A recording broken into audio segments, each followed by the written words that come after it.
আসলে আপনি একটা ভালো প্রশ্ন করেছেন। ওনাদের শোকটা আমাদের কাছে কুমিরের মায়াকান্দার মতোই মনে হয়েছে। কারণ দেশনেত্রী বেগম খালেদা জিয়া আপসীর নেত্রী।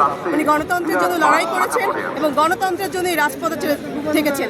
ওনাকে কিন্তু স্বেচ্ছায় উনি গণতন্ত্র সামান্য কারণে কারাবরণ করতে হয়েছে এবং সেখানেই তাকে পয়জনিং করে ধীরে ধীরে মৃত্যুর দিকে ঠেলে দিয়েছে, এটাই আমরা মনে করছি। তো আজকে তারা যদি শোক প্রকাশ করে, শোক প্রকাশ করতেই পারে। কুমিরের মায়াকান্দায় বিএনপি নেতাকর্মীদের মন গলবে না। আমরা মনে করি খালেদা জিয়া অবিসংবাদিত নেতা। বাংলাদেশে খালেদা জিয়ার মতো নেতা আর কখনো তৈরি হবেন না। তিনি বাংলাদেশের একমাত্র নেত্রী এবং তিনি আপসীর নেত্রী এবং তিনি কিংবদন্তি হয়ে এদেশের মানুষের মাঝে বেঁচে থাকবেন। তিনি হয়তো আমাদের মাঝে থেকে তার দেহটা চলে গেছে, কিন্তু খালেদা জিয়ার অবস্থান প্রত্যেকটা মানুষের, বাংলাদেশের 20 কোটি মানুষের অন্তরে তিনি মানুষের ভালোবাসায় বেঁচে থাকবেন। এই যে মা ছেলের যে শোকটা, এটাকে আপনারা ঘৃণা করেন কিনা?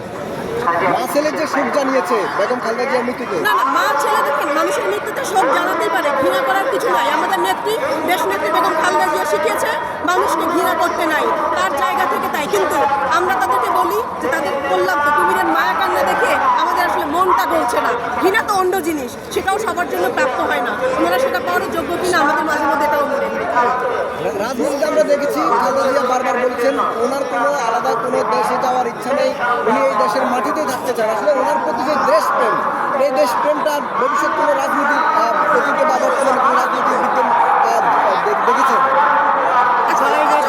জিয়াউর রহমান যে দেশপ্রেম দেখিয়েছে দেশের মানুষের জন্য, সেই জিনিসের ধারাবাহিকতা খালেদা জিয়া ধরে রেখেছেন এবং তার থেকেও অনেক বেশি দেশপ্রেম তার মধ্যে। বিভিন্ন সময় আপনারা দেখেছেন উনি বলেছেন যে আমার বিদেশে কোনো জায়গা নাই, আমি যদি মারাও যতক্ষণ পর্যন্ত আমার দেহে প্রাণ থাকবে ততক্ষণ পর্যন্ত আমি এদেশের মাটি এবং মানুষের সাথেই থাকতে চাই।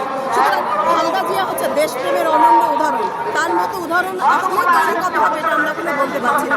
আশা করছি তার যে উত্তরসূরি আছেন তিনি হয়তো সেই জায়গায় যাবেন ইনশাল্লাহ। তার মধ্যে আমরা সেই প্রতিভাই দেখতে পাচ্ছি, যারা তারেক রহমান সেই জায়গায় যাবেন ইনশাল্লাহ। খালেদা জিয়ার রাজনৈতিক